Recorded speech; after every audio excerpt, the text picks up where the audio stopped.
Okay. Hi, guys. It's been a couple weeks. Um, we've been trying to digest the All-Star game. I actually caught a bit of it this time. I was very interested in that. And then, Yeah, obviously, with work travel and conflicts, we weren't able to meet for a couple weeks. But we're back. First things well, first. Diego, how are you? How are things? I'm doing good. Getting ready for March Madness. It's very exciting, except less exciting as an Illinois fan because we got smacked around by Michigan on Friday. But it's okay. It's still gonna be a good March Madness. I think probably. Yeah. So that'll be Well, we'll fun. talk about it later, but there's a lot of talented players coming up in this draft class to Yeah, keep an eye on in March Madness. Who's one player you're the most excited about? there's so many. I could be a homer pick and say Keaton Wagler. I could also say who's the best player, but we'll talk about that later. I just had to shout out my boy Keaton Wagler from Kansas playing at the University of Illinois. Yeah, can't wait for how the guy from BYU does. He's the guy I'm Yeah, looking at because I see these old clips like coming around where he would just complain after plays don't go his way, and he would just like constantly complain. I don't know if it was like his high school team and stuff like that. And I'm like yeah. wondering how he's gonna react when the playoffs are kind of like a different animal in Or March. when the yeah, So yeah, really excited to see how that pans out. But before that, we have a lot of like crazy standout performances to talk about. A lot yeah, of a lot of players as of late are starting to put up big numbers. So I wanted to highlight that as well. So let's get into the film study here. yeah. You can even say I know people say there's a in the NBA there's a March Madness that's completely different where people start some teams truly start tanking and other players because of that get really good. Oh yeah, and this is crazy. And Just like there's no more like words to say. Like okay, who takes that shot on three people? yeah, You have a guy running to the side wide open. Like boom, clearly getting double spins away from it doesn't matter. Um, yeah, just absurd. Wing three, got a little bit of space there. Big doesn't step up in time. Bang. yeah. What an assist. Did you see Dante's comment to Shaq? No, I Shaq's mean I've reaction heard was about it. I thought, what was it? um I think it was like I think he missed a free throw or something like that, and then he's just like No, comparing himself to Shaq, and then Shaq just got all butthurt about it, that's so like funny. on the talk show at the meaning of it. Yeah, So yeah, the camera just kept panning to him, like after it's like as Ernie is talking, and it's just Shaq being petty. Like yeah, gotta love it, but I mean, and like he did not care in this game. Like he knew this is kind of a must win situation for the Wolves, and kind of took over the game. Um, and even DiVincenzo, he could have easily grabbed the layup, but no, he's like, we got to feed the hot hand here because when Ant is yeah, playing like this, where like he's in rhythm, jeez. hitting step back, spin, fades, like he's the most unguardable player in the league.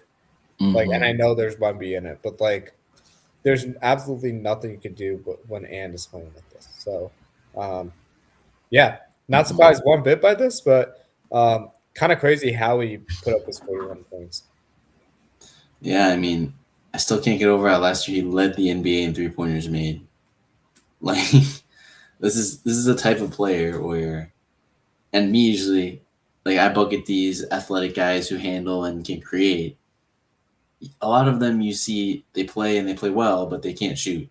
Well, Ant can shoot, and I saw one tweet earlier today where it was just like Steph Curry with a 40-inch vertical, and for some reason this was like years ago when it was like Lonzo Ball. I was like, that's definitely not true. And then the tweet was like, well, we have Ant, and we do. I mean, he's cooking. He even said that he practices being like having two guys on him and taking that shot. So they need him. They need him. They're not as dominant as you think they should be, and they lose a lot of easy games sometimes.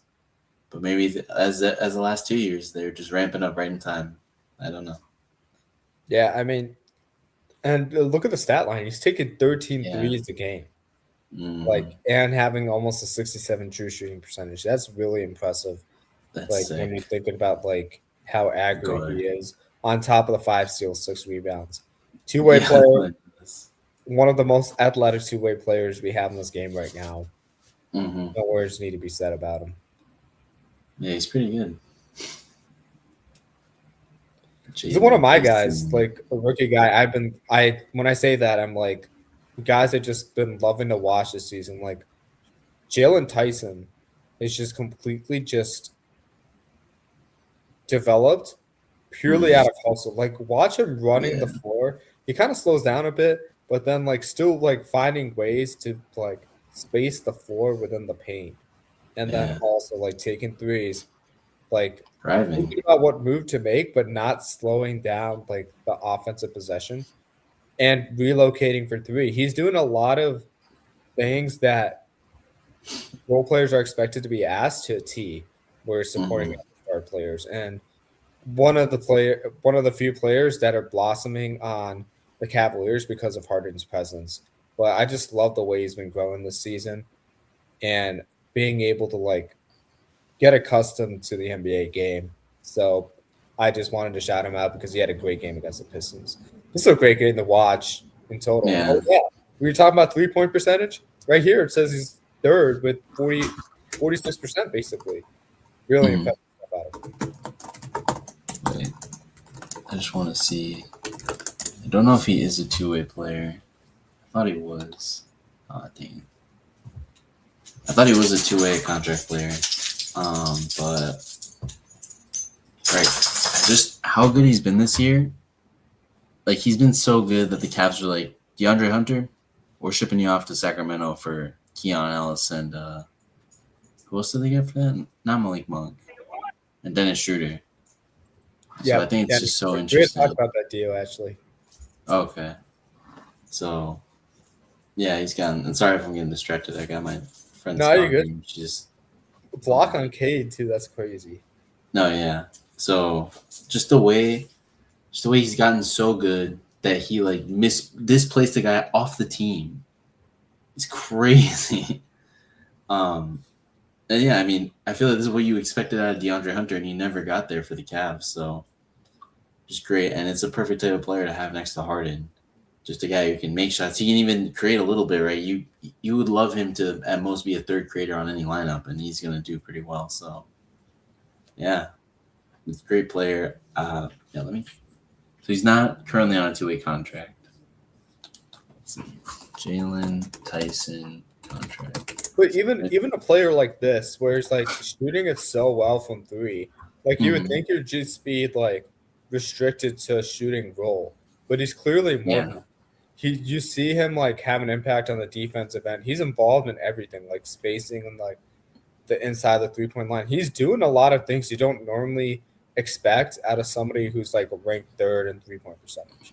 That's the yeah, thing that stands out with him. Not necessarily like, oh, how impressive he's shooting the ball, because with the way the league is formed, like I wouldn't be surprised if like some player on the Nets was third in 3-point shooting, because that's just how every team is looking for players now to feel that way. yeah. What's more impressive is how much he's able to do on top of that on both sides of the ball.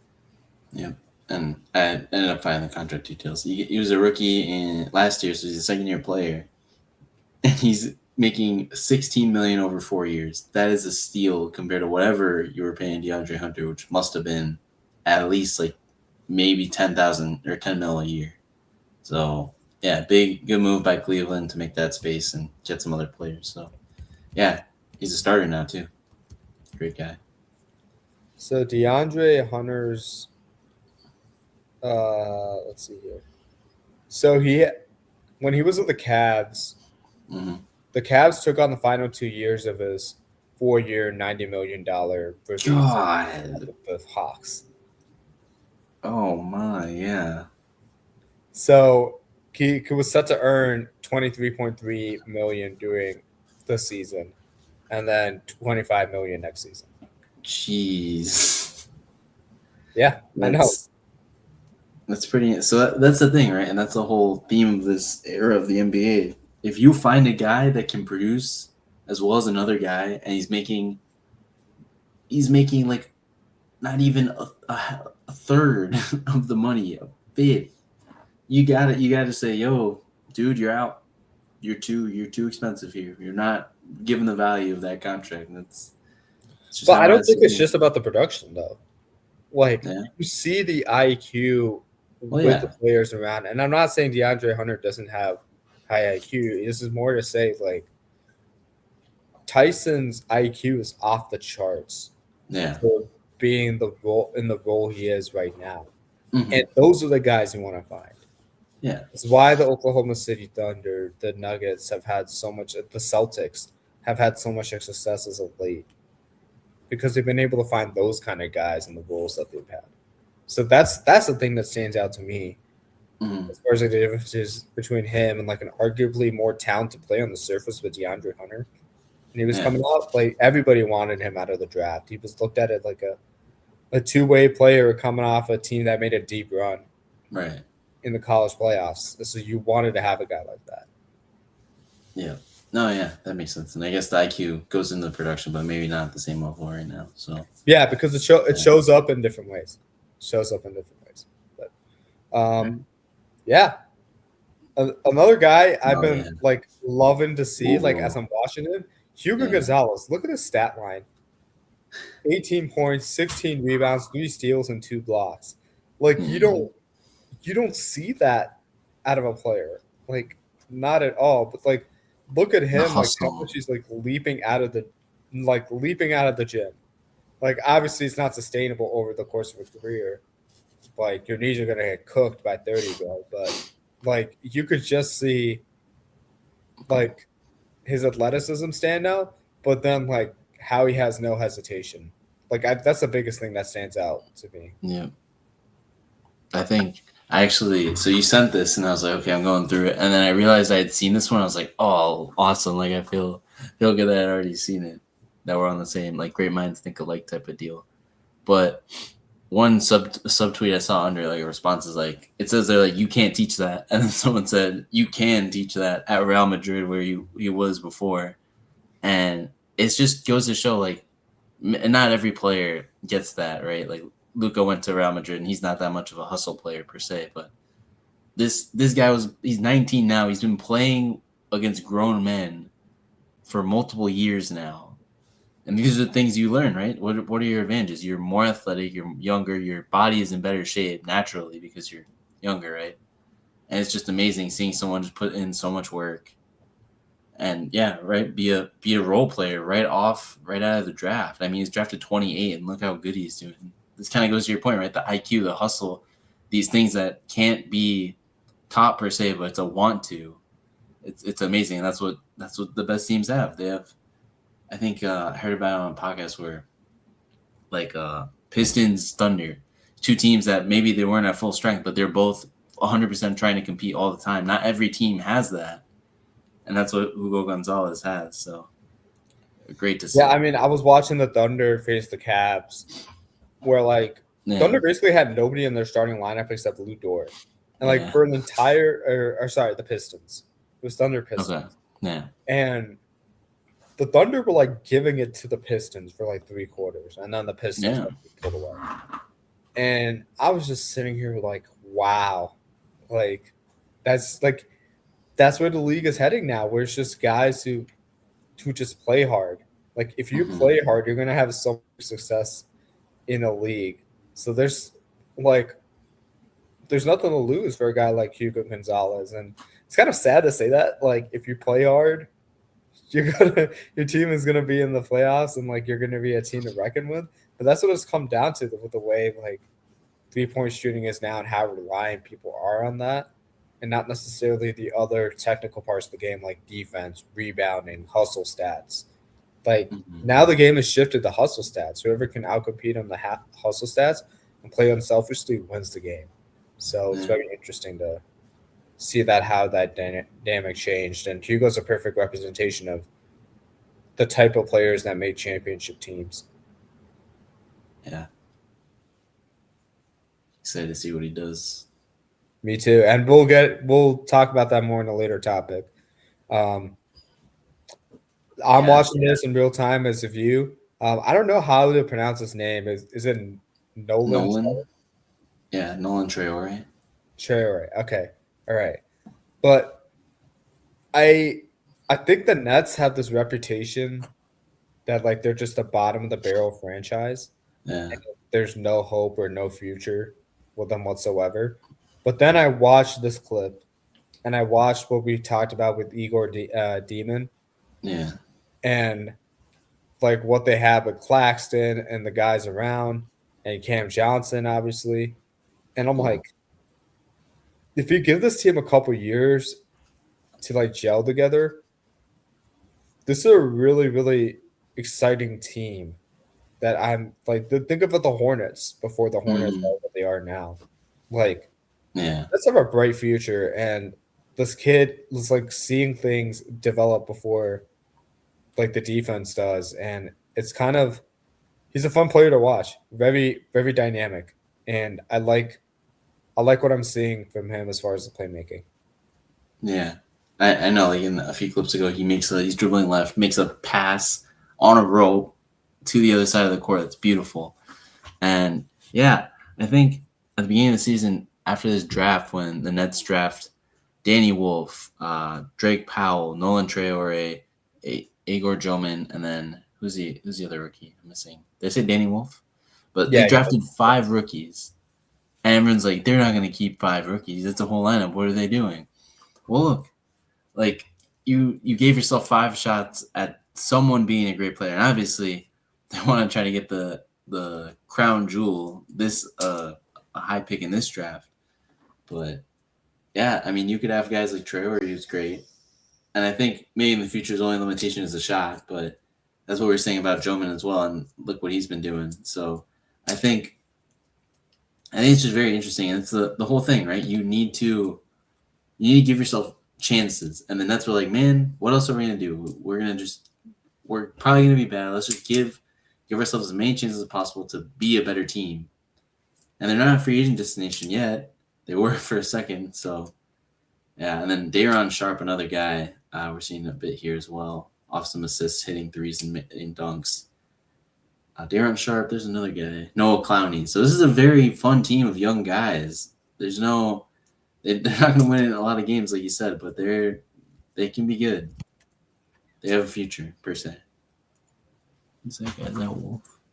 Oh no, I saw that wrong. Yeah, And I said Cam Johnson. I realized he got traded to the Nuggets yeah, for Michael Porter Jr. And Michael Porter Jr. is still on this team. And I yeah. remember him popping on a podcast where he's like, I'm kind of like the old grizzled vet right now. And It's guess what his age crazy. is? He's 27. That's insane, He's the bro. That's oldest like guy on the team, and he's 27 years old. yeah, but it's crazy. It's like that's like the Thunder, right? Their second oldest guy is Shea at 27, 26, and Caruso as well. Well, everyone else is younger than that. It's just wild. Caruso's 27? No, Shea is 27, Caruso's 30 something. Oh, okay. I was about to say, there's no way. There's no Yeah. way. But yeah, but you got like guys I've always liked, like Terrence Mm-hmm. Mann, like on the team, Yeah. like Nick Claxton, like you got guys that can do some good things, and then you mix in with like the guy out of Michigan with Wolf and like Yeah, Danny Wolf. the like Demon we were talking about. Like there's a lot of great things to be excited about the Nets. So you just have to be patient, and then like who knows if they have the number one pick, they could do anything next year. So Yeah. it's a deep class. It's a very deep class. So first of all, GM, great job of this draft class. Like Yeah. to go from like Kyrie, Harden, and KD to giving yourselves like a sustainable future like this. Mm. Like I don't think anybody thought this. Usually it would kind of be a dead sentence of the franchise, but Yep. lots to look forward to here. Yeah, and the Nets are currently tied for second in the reverse standings, the lottery standings. So yeah, it could be interesting. Could be fun here. All right, and lastly, Dylan Mhm. Harper.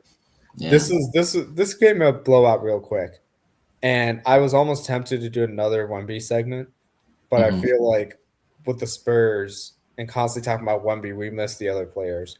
And Yeah. we talked about how Stephon Castle's been like just a shutdown machine, and then 1B, like he's just an alien. I see him Mhm. hit a three, he gets a stop at one end, and then he hits another three. And I Yeah. look at his stat line, he has 10 points. but like all the other stats, he has like 6 blocks, like 8 rebounds, like 4 steals. It's like all over the place. And you're like, Mhm. nobody is posting up that stat line in the other areas. And he's not been shooting it that much as of late. But a guys like Dylan Harper, like working off of Fox and like other guys around him, like he and Castle have been really impressive this season with how like Yeah. they've been able to take it to like all the elite guards in this league. And Mhm. um Dylan Harper, especially this game, was uber efficient and when called upon, was not afraid to go get his own shot, whether it was a 3-point shot, mid range, bucket, didn't matter. So just want to highlight that. Yeah. It's just it's interesting how good he's been as a rookie, being able to create against right grown men. We talked about this with VJ Edgecombe as well. Yeah, just a special guy. Now, like we said, the Spurs now have 3 great guards of the future, one a bit older and 2 that are super young. So they're looking dangerous, and those 3 guards are a big reason why they were able to beat the Thunder so many times. They're not small, and they're super skilled, can hit shots well enough at times, and yeah, they're gonna clamp you down the other end. So Well, and we talked about it too during that time, right? Like mhm. both Stephon Castle and Dylan Harper are not afraid to put pressure on the guards, and you saw that on that drive. Like put Yeah, pressure on the guards and the bigs, like in transition in the half court. Even Keldon Johnson had a really good game.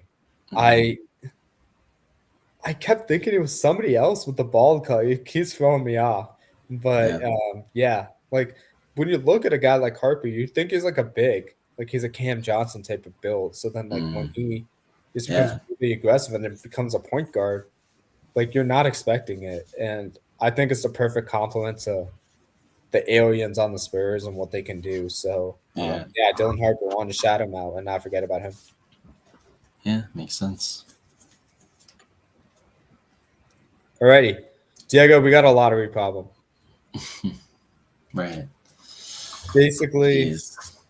Adam Silver is thinking of changing the rules for the lottery system despite not guaranteeing the number 1 pick to the team that finishes with the worst record. Yeah. Because this particular class has Everything. a very deep draft class with a lot of talented players.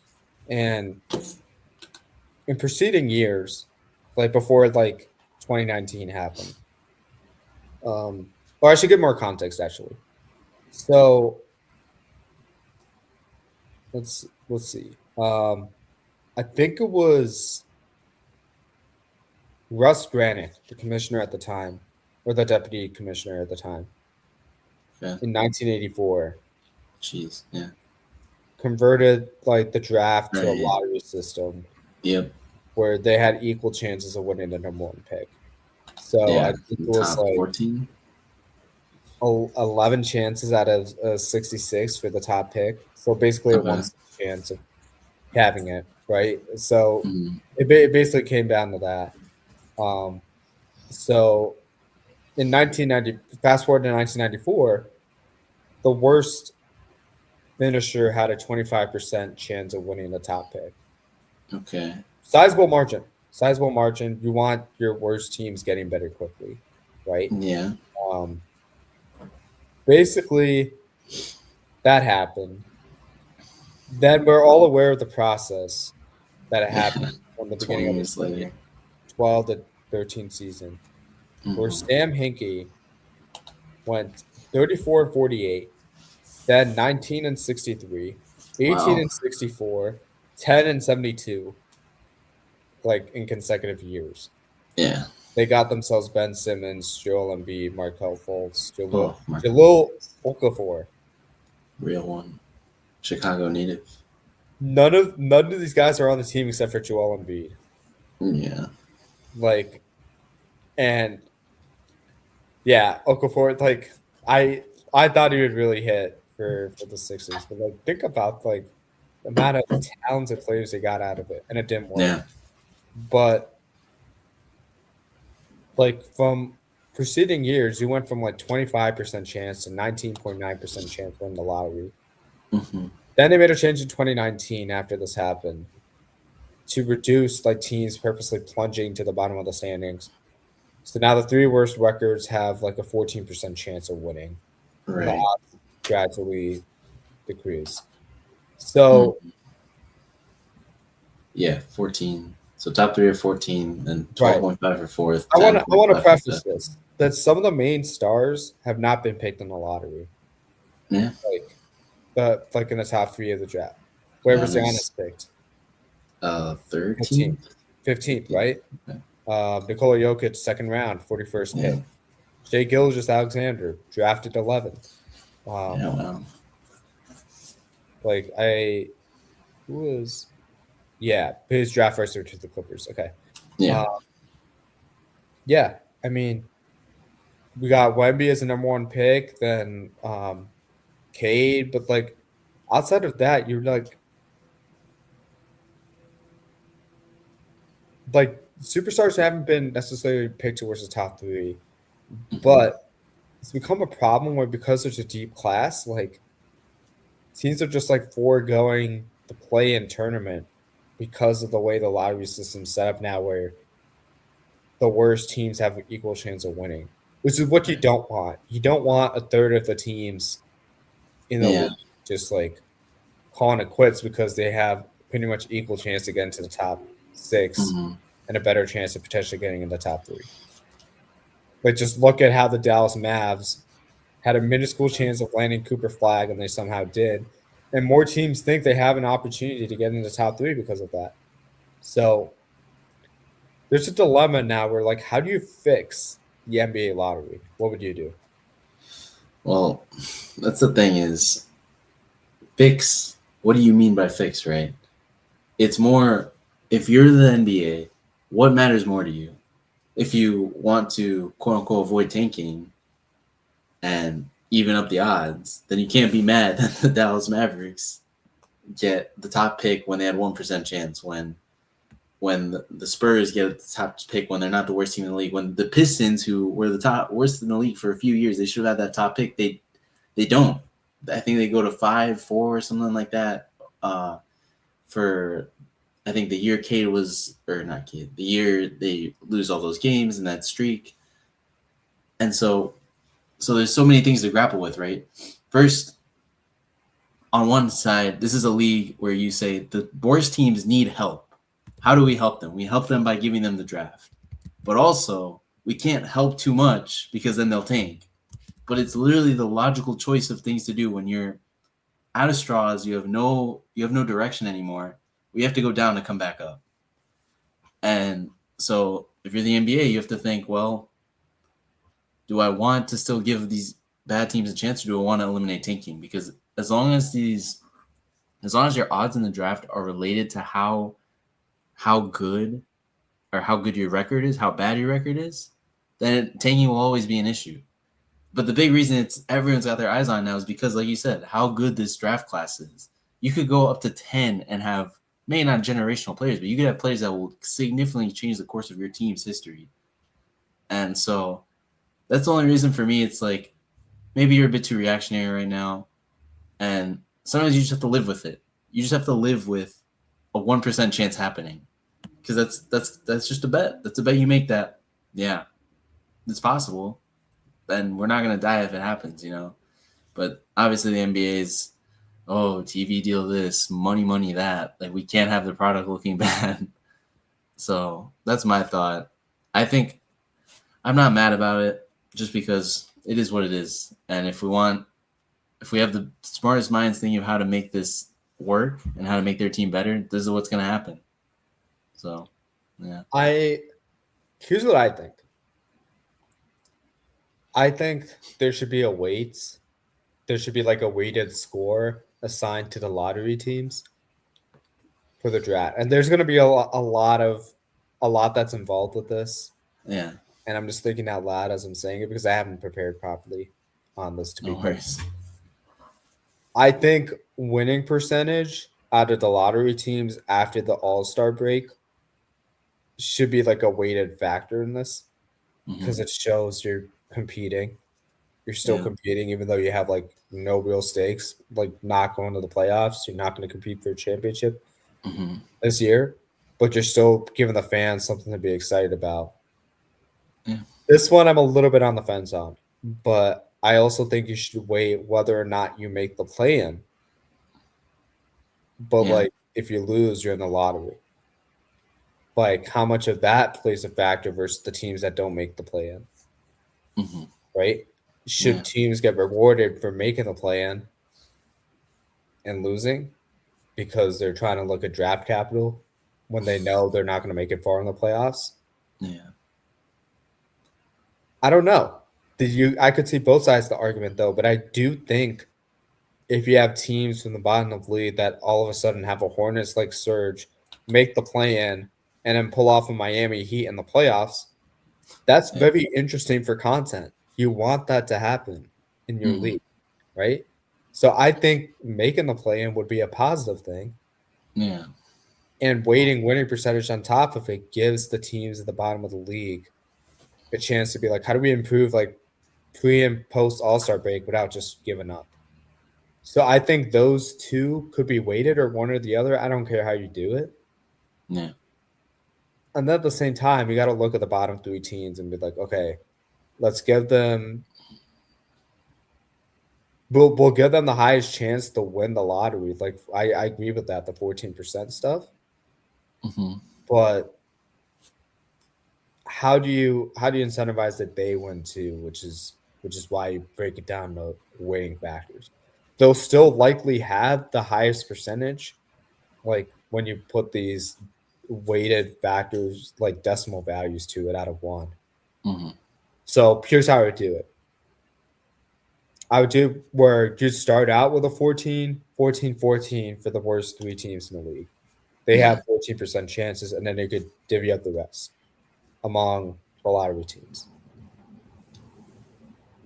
Then you have a weighted factor score. Like let's say you have like a 0.3 of like a pie of the pie. Hmm. We're just thinking about a pie with the one unit, 1.0. Yeah. 0.3 of the weighting factor assigned with it would be the winning percentage. And then Okay. maybe like point one is did you make the play-in tournament or not? But it'd be like positive attributes for both. And then Hmm. like the rest of it would be like but based on like your current record, reverse standings, something like that, where Yeah. you have this like complicated score, but it's reflecting the effort the lottery teams are showing to still want to compete, even though they know they have the inferior team. Yep. And I think that's how you would get these teams to be like, oh, wait, if our losing percentage is 0%, we're going to be picking 13th and 14th. We don't want that. That defeats the whole purpose of like Hmm. trying to join the lottery. Where, yeah, we could have a Dallas Mavericks type Yeah. chance to get the number one pick, but it only helps us to compete more to earn that number one pick. Yeah. And I think that would be the only way to solve it. I guess the only things for me that come off of that is like, and maybe it's better if people don't take Ben, but then they tank earlier in the season because, right, it's November. For the NBA, it's better because, right, less eyes are on it because football is still going on. But also, one thing I've always thought when they talk about that is like, and like you said, the pie thing helps, right? So it's not all just one thing like it is now. But like imagine if a team like was it the 2012, 2013 Charlotte Bobcats that won single digit games? They were like tanking wasn't a thing back then. They were just terrible. What if a team can't win games and now they have a worse pick because of them not being able to win games? And so that's But the again, issue, they right? have a 14% chance to begin with. So Okay, like yeah. it wouldn't take that much of a hit on them, It's only like for bonus where if they they win. are currently in the where they are in the standings. Yeah, You know? So yeah. It's just difficult. It's really difficult because and, then and maybe that other 60% is like where are you in the standings at the All-Star break yeah. to kind of break that down. So it sets like, okay, this is a legitimately bad team from the Yeah. start of the season. We want to give them the best chance we can to improve via the draft. So we're going to give Hmm. them the highest lottery chance, and that's going to be like 60% of the pie. Yeah. But we're also incentivizing them that they figure it out, Mm-hmm. that they should earn that number one pick because they figured it out and competed so hard. They deserve to have that number one pick Mm-hmm. versus a team that's just like completely given up, Yeah. knowing that they have the number one pick, like NFL style. Like, I don't want the NBA to go back to NFL reverse standings pick. NFL is a little bit different because you got to have 53 guys you got to worry about. Like, Mm-hmm. the just think about the Bears with the center retiring. Yeah. Like, there's so many things that happen in the league in a violent game that, and so many positions you got to address that you can't cover that all with a number one pick. And usually, people in those positions need a quarterback. NBA is different, where it's like if you just tank and the way the game is played now, like even if the guy's like a duplicate of the position, think of the Spurs with all the guards they have. Yeah. Like you can find a way to put all these guys in the court and put your best five out there, regardless of position. Mm-hmm. So, like, I think it's a little bit easier to have the number one pick in the NBA than it is in the NFL. So going back to reverse NFL's draft order standing, that would not stop tanking among the teams, especially Oh, if you got a why deep not? draft class. So I think you gotta think very carefully on how you want this to go, particularly when like physical and mental effort in the game is like clearly noticed now in basketball. Yep. And I think the biggest thing, like you compared it to football, like right, you said the 53-man roster, like one guy doesn't affect your team the same way that one NBA player, a generational pick can. A quarterback can in football, but still he's one of 53 guys. This player is one of 15, I think max. That's one thing. Oh yeah, what was the other thing? Oh my gosh, I just forgot it. But that's kind of it. There is a right, and this is my biggest thought, especially like I've said, watching college a lot more this year and the NBA, is the fact that we have 82 games. It's almost double, even a bit more than what college basketball teams have to play. It means every single game is worth less. So then, if you have all these games that aren't worth as much as in college games, there's almost no tanking in college. It doesn't give you anything because each game matters so much. Obviously, other reasons as well. But in the NBA, each game matters less. So you can say, "Oh yeah, I'm playing the Thunder. It's a Wednesday night in January. It's a back-to-back. Man, Lauri Markkanen, Jaren Jackson Jr., everyone just sit this one out. We're probably going to lose already. We've got more games." That's the biggest thing, I think. In the NFL, there's 16 games. And you don't know how things are going to go until almost right the earliest is the week before the end of the regular season. So those two things make it so different. And it's just these are just special things of how the NBA, like who and when decided 82 games had to be the number. If you tell that guy, why don't we make it 60 games, 40 games, we wouldn't have this problem now. And I just find that so interesting where it's kind of that tradition where some guy sometimes said this is it, and we've just stuck to that. And we might want to change it, but even aside from the money, people would be like, no, that's how it's always been. Why are we going to change that? I think in the end it's the best solution, but like I said, the money more I than think anything. I think it would be hard for the NBA as a business model to Yeah. convert from like 82 to 60. That's a hard sell because Yeah. you're talking about 20 less games for each franchise. Mm-hmm. Like 10 of them are in their home stadium, like where Yeah. they get revenue from like 60,000 fans at minimum. That'd be a really hard sell. And I doubt they want to go that path. Oh, I know they don't. They're not going to. That's But the worst part. well, we got to think about it this way. If like the fans stop attending, they're not going to get that revenue anyway, Exactly. Like that's the right? positive. And So not only the fans, but just people watching. Like there are people who watch college basketball who don't even care at all about the NBA because of everything and because of the too many games. People sit, they don't try. If there are less games, they would try more, especially with how fast the game is played now. that's why I think with the winning percentage, like Mm-hmm. It incentivizes the star players to be like, no, this means something for us, like Yeah. to be part of this organization and like want to win, and like you'll get to see like which players are contributing to winning a lot easier under this model. And I'm not saying it's the perfect one. Yeah. I just think it rewards those organizations that are trying to turn it around Mm-hmm. by really caring about their players and wanting them to play at their best.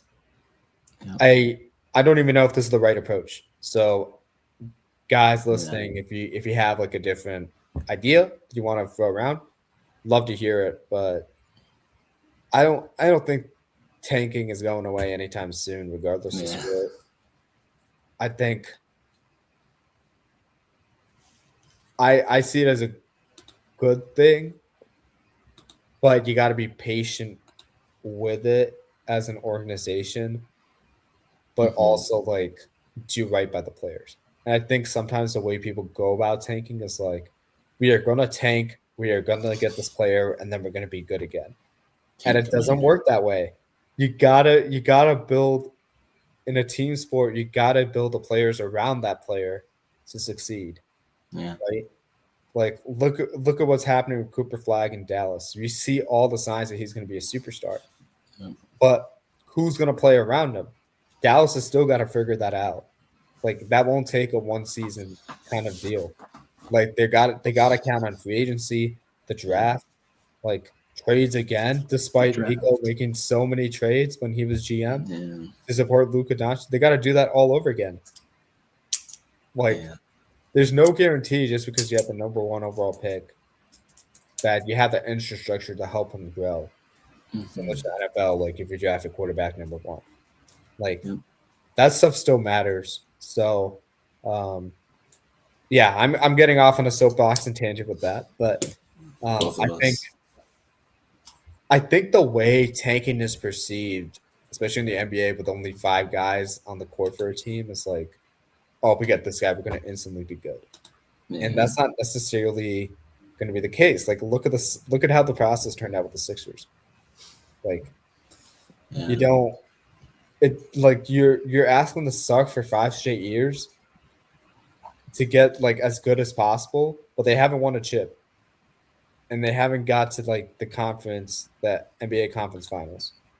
Or I think maybe they did against the Hawks. I thought that was second round, but Mm-hmm. they haven't got as far as they've had despite all those like antics they did.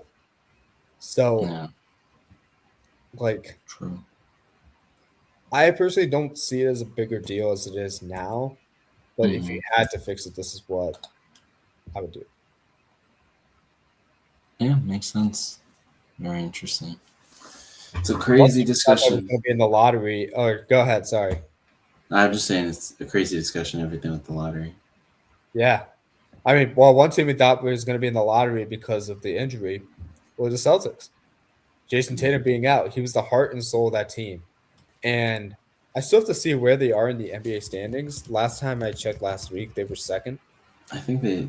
I and they're think they still second are. by a game and a half on the Knicks.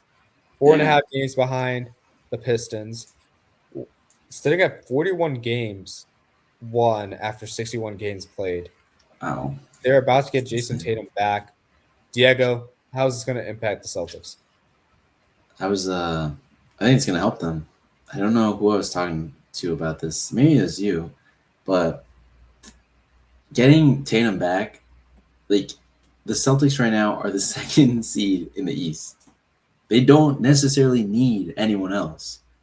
So if you're Jason Tatum, you can come in and just be a role player. You don't have to be, um, I don't even know, like all NBA level Jason Tatum. You could be sit in the corner, wide open three, bang Jason Tatum. You could be drive a little, get two guys past Jason Tatum. You don't need the same kind of pressure you've always had on yourself, and that could help warm up for the playoffs. I heard on a podcast, I think it was the Zach Lowe show, that he wants to come back next Saturday, March 14th, 3/14, because that's like the area code of St. Louis where he's from, something like that. Which, man, a sub year, what Achilles tear recovery is kind of crazy. It takes But 10 months. It takes 10 months to Oh, fully 10 heal from months. that right Oh, now. never mind. I thought it was a year. But like Yeah. I'm just saying like to get back to walking normally and stuff like that. Yeah. Yeah. Right? Okay. Like There. to fully get your legs under you and stuff, it takes at least a year, like a year and a half. Yeah. It's crazy. It just shows how far we've gone medicine wise, but also like Jason Tatum is just locked in, and I'm not gonna be mad about it. And if he wants to play, let him play. I think he can only do good for the Celtics, especially if he's in that mindset of I'm just here to add. I don't need to do my thing. I just need to add to what the team's doing, and that would be one of the craziest comeback stories ever. Like it, you can even say it's better than Klay Thompson's. Klay Thompson got injured twice though. Anyhow, it's very interesting, and I think it can make the Celtics even more dangerous than they already are, especially with Vucevic on their team now. Forget that even happened. So Yeah, I know. I mean, well, think about KD come back from his Achilles and still like shouldering the load. I think this is yeah, I would agree with you. I think it's an even better story considering like how it happened, like where the Celtics were, like how they finished yeah, against the Knicks in the playoffs and like yeah. where they are now. Like I think a couple things in mind. The one thing is Jaylen Brown has to continue being the Oh MVP yeah, candidate he's been playing. Like that has to remain the same in order for Jason oh, Tatum's like reduced impact to mm, not really bother the Celtics at all. If that falters in any way, I think that's a completely different conversation we need to have. yeah, Um, Peyton Pritchard, like upping his game to a new level, I think has helped the Celtics a ton. Neemias Queta, the fourth string center last season. Who would have yeah, saw this coming? Luka Garza and Vucevic. They've built like a well-rounded team where, and then you have like younger wings behind Tatum and Brown. We just talked about yep, Hugo. You have Shireman. You have Jordan Walsh, who we talked yep, about the start of the season as well. Like Joe Mazzulla deserves a ton of credit. I think where Tatum's going to help the most is Derek White because we all yeah, know Derek White's a great player. He's not shooting the ball like yeah, as good as you normally see it. I don't know if it's the lowest in his career, but mm-hmm. he and Jason Tatum have always played well off of each other. And with Jason Tatum in the lineup, he's going to play off ball a lot more, where he's like better as an offensive player for the Celtics at. And I think you'll start to see him pick it up. Um, and like then you're gonna get the most out of Peyton Pritchard because he'll be a lot more uber efficient in Mm-hmm. maybe a reduced role. So like everybody else will have to sacrifice a bit. And I think there's gonna be like an ingratiating period when he Yeah, comes back that the team will naturally have to like work through. But I do think the Celtics are going to get better, not just because of him adding on his loan, like being the offensive talent he is. I do think there are players that are going to benefit off of him as well. yeah. Because you think about Everyone him, can. like he's not just a scorer; he's a really good defensive rebounder. He can Swiss Army guard knife. almost anybody on the floor. Like he, as a star player, he's also willing to screen, become Mm-hmm. a big man. He could be the five in the small lineup and Yeah, he can guard guards. Like he can do everything you want, and I think that's a little bit different than like a KD being injured or like a mm, Trey Young, like who always needs the ball in his hands. Like Tatum can be that yeah, guy with the ball in his hands, but he doesn't have to be. exactly. So I think he can only add as long as he keeps in his mind that he doesn't need to be like the star, the lead Right, guy. right. Yeah, I mean, but as far as like within the rest of the Eastern Conference, I think to me it's pretty clear cut. Um, I think it's Pistons, Cavs, and Celtics. You got to put Yeah, them at the top.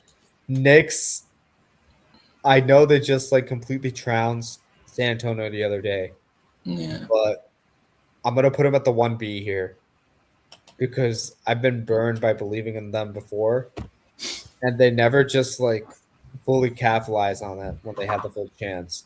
Um, so I'm gonna put them on 1B for now, but I'm willing to move them up to tier one. yeah. So with Jason Tatum back, I don't see the Celtics dropping off from that.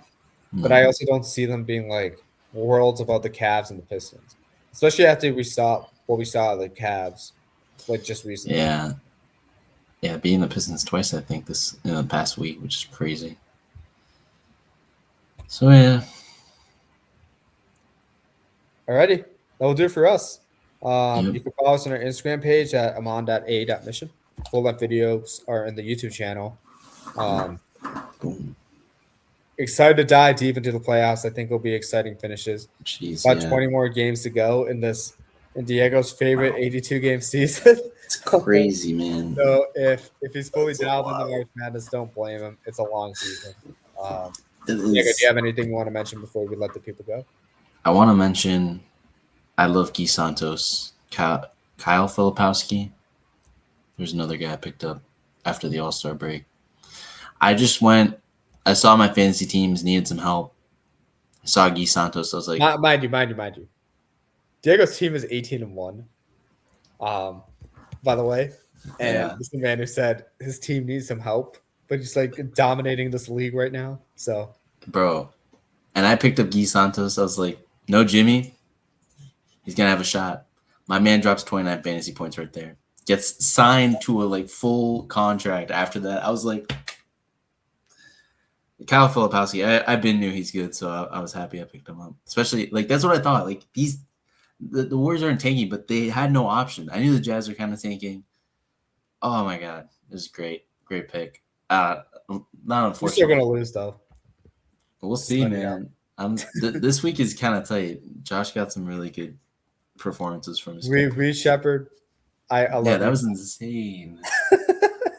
I'm just like, I opened the app and I just see 42 points. Josh, I was like, who? And I'm like, Reed Shepard, bro. That's tough.